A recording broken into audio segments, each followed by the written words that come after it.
What is up, guys? This is LaserBolt and welcome to another Elden Ring video. Today we're going to be talking about what is the best starting class to pick from out of all the different classes that we have available in Elden Ring. We're going to be breaking down these videos into three major categories. Number one, a melee category, a sorcery category, aka magic, and number three, a most versatile class that will fit any type of genre that you want to play. Now, granted, in Elden Ring, every single class could be adjusted to your playstyle because we're able to mess around with the stats and give us a different playstyle for whatever character we decide to pick from. So if you definitely want to find out what is the best class you should go with, make sure you stay tuned to the video. A like would be greatly appreciated, guys. It helps us out with the algorithm. So let's jump right straight into it. So like I said, we're going to start off with the melee class, which is going to be one of the classes that a lot of people pick.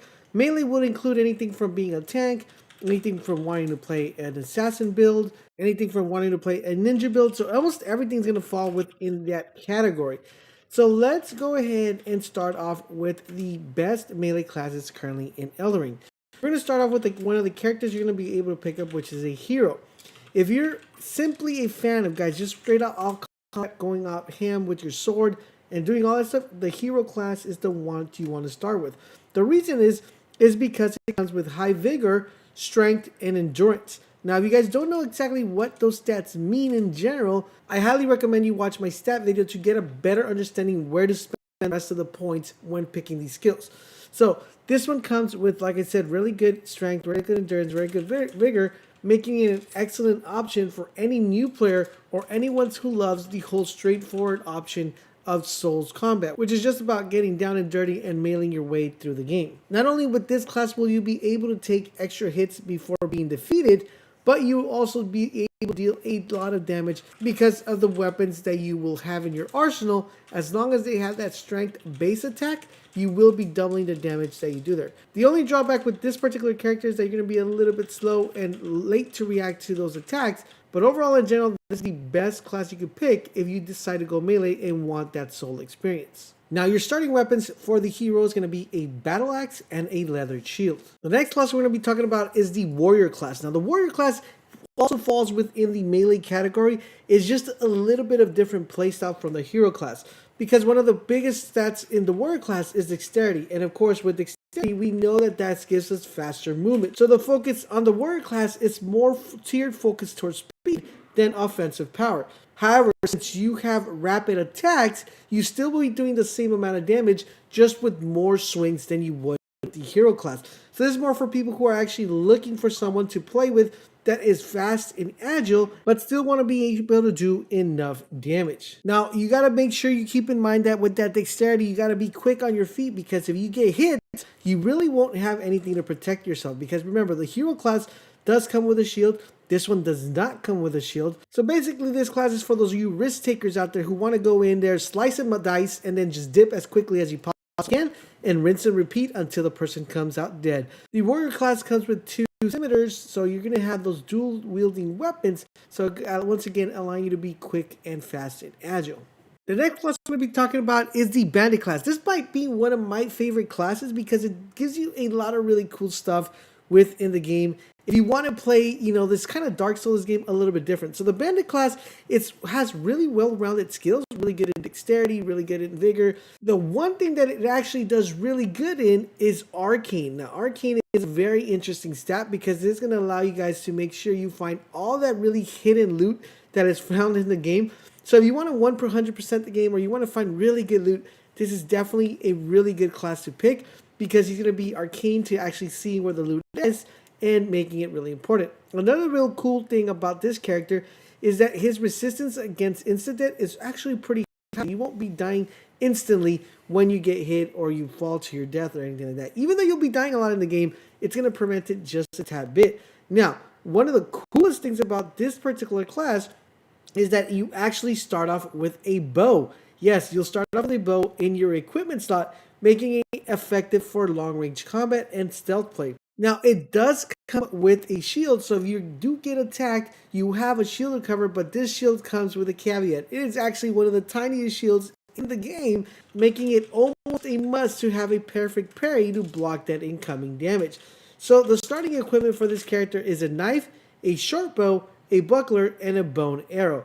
And there you guys have it. The Bandit is definitely one of those classes that you might want to consider to make sure you 100% complete the game and find all that amazing loot. The next one we're going to be talking about is the Vagabond. Now, this particular character, it is very similar to the hero because it comes with really high strength, really high dexterity, and really high vigor. So it's a combination between the warrior class and a combination between the hero class. Now, what makes this class very interesting is that it opens up your options to not a specific weapon. You're pretty much going to be the one that determines which weapon you want to use based on what stats you're going to be investing on. Now, that's what makes this character very interesting, very intriguing, is the fact that you're not really tied down to a specific weapon or a specific playstyle. It kind of opens up the field to allow you to decide how you want to approach the game and what weapon you want to use. Talking about weapons, he starts with a longsword, a halberd, and a heated shield. Now, he is the only character that actually starts with a halberd, so this is going to give you a leg up in being able to defeat enemies faster and quicker and doing a little bit more damage. Alright, the next character we're going to be talking about, guys, is the Samurai. Now, the Samurai, it's pretty much a warrior on steroids. So you're probably wondering, what do you mean, Laser? Well, he is the character that starts with the most dexterity. So if you want to be fast and agile, want to get those swings in quickly, he's definitely the character you're going to want to. In addition to that, not only does he start off with a katana, but he also has a bow and a flaming arrow to go with it.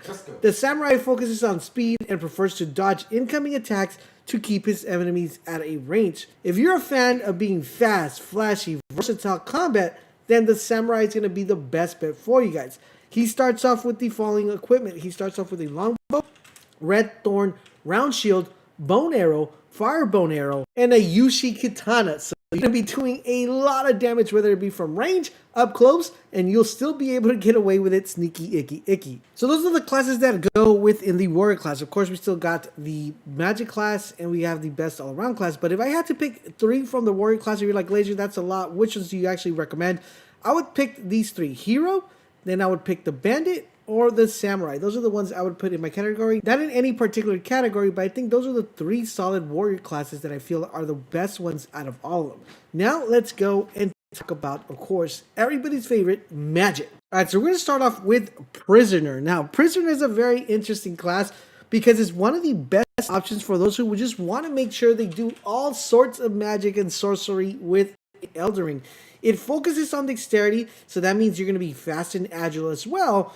But it also focuses in intelligence, which makes it very awesome because intelligence is pretty much what determines how fast your magic cools down, how much sorcery you're able to do, so it makes it an excellent option for those of you who want to spellcast. Now, this particular class is still very flexible because even if you wanted to use this class with a sword or with a melee more focused combat, you're still able to do that, but you're also going to be able to tap into that intelligence and dexterity as well. He starts off with the S-Talk, the Catalyst Staff, and the Iron Round Shield. So he'll have something to make sure he parries with, but still be able to cast a lot of damage. So you want to be fast and agile and cast magic at the same time, then the Prisoner is definitely one you need to consider. Alright, so the next magic class, guys, that we have is the Prophet. Now, the Prophet is very interesting because he comes with some really high stats into Faith and into Mind.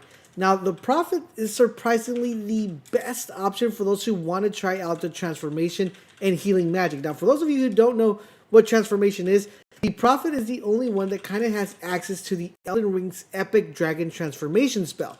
This is a very powerful spell, guys. It is really, really powerful. So if you want to use that spell, you're going to want to make sure you go with the Prophet. Now, the Prophet also gets access to the Beast Claw and healing abilities as well. So you want to make sure you learn how to get your focus points as quickly as you possibly can so you could keep casting magic over and over and over. Of course, we'll have a video going over the focus points on how to get them and how to use them. So make sure you guys keep it locked in the channel. So once again, guys, if you want to use those awesome transformation spells, the Prophet is the way to go.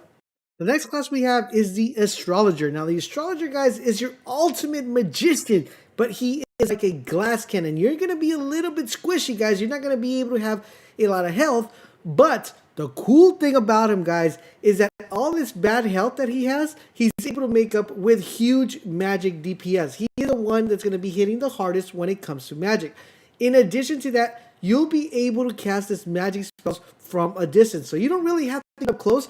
You could just summon your magic and cast them from a distance. In addition to that, you'll be able to do that even on your horse. Now, if you don't know how to get your horse, definitely check out my video on how to get your horse and unlock it as quickly as you possibly can by clicking the link down below in the description or the annotations, or just looking for the thumbnail on the channel. So he is one that you definitely want to consider if you want to be casting spells over and over. And once again, spending your focal points are going to be extremely important, and knowing how to manage them for each individual class will be important as well. So you want to make sure you check out that upcoming video about focus points. He's going to start off with the astrologer's staff, a short sword, and a small shield. But overall in general, you probably won't be using none of these. It's just all about magic, baby. The next one we have, guys, is the Confessor. Now, the Confessor, you could pretty much think it's a prophet, just with a lot of damage. Now, hear me out. So the Confessor has very similar stats to the prophet. The only thing is that he is mostly more focused on actually melee. So if you wanted to have magic in your arsenal, but to melee as well, this is definitely the class you want to use, because the class does have faith and mind stats, but it also has a lot of strength and a lot of dexterity, allowing you to be agile, to be strong on DPS with that weapon, but still be able to cast magic. Now, what makes this class really good and a very good starting class is that even though you might not have all your magic tricks already when you start the game, you'll still be able to use your magic skills. But when those skills run out, you don't have to worry about like, oh my goodness, I gotta run. You still could rely on your sword because you have good strength and good dexterity. Now, Confessor starts off with a broadsword, a kit shield, and a finger seal. Now, it's time to tell you guys which ones I think are the best ones. So, for me, personally, the best one is definitely the Prophet. The Prophet is going to allow you to get that transformation spells, and that's something you're not going to get from anyone else. So, definitely the Prophet would be my priority. And number 2 would be the Astrologer. The reason why is because he has the highest DPS when it comes to using magic. And if magic is what you're going for, these are my top 2 to pick from for magic. Now, if you want to start with a versatile class that's not going to tie you down to any playstyle, it's going to allow you to decide how you want to play, then the Wretch is the one you want to pick. Now, in hindsight, the Wretch might look like not a very viable option, because you might be like, man, this is a pretty weak character. But what the Wretch has going for him is that it has all the stats at a very low level than any other classes, but it allows you to build it the way you want to. You're going to be able to decide where to use your attributes and how to make the class. You want to play the Wretch and want to play that with magic. You want to play the Wretch with melee class, assassin build. You're able to do that because he's going to allow you to do that, because he's not tied down to a specific stat. Now, the only downside with him is that you're going to need to grind to actually get him as effective as you possibly can. And he's going to be a very difficult class to start off with. I wouldn't recommend starting off with this class unless you want to have a class that you have a clean slate with, and you know the grind is going to be real until you get fully maxed out. Because once fully maxed out, he's going to be a wrecking machine that you're going to make it into that wrecking machine. You're not tied to a specific playstyle. So it makes it very interesting, but he is the last class. I did want to mention it because he's a really good starting class, just that there is a lot of grind involved. Now, for every single class, guys, you don't have to worry. We will have builds on the channel to make any class that you pick OP. So make sure you subscribe to the channel, turn on all those notifications, and make sure you guys drop a like, help us out with the algorithm. And if you have any questions, drop in the comment section down below. We'll be more than happy to answer for you guys. Thank you guys for watching, and I'll catch you guys on the next video.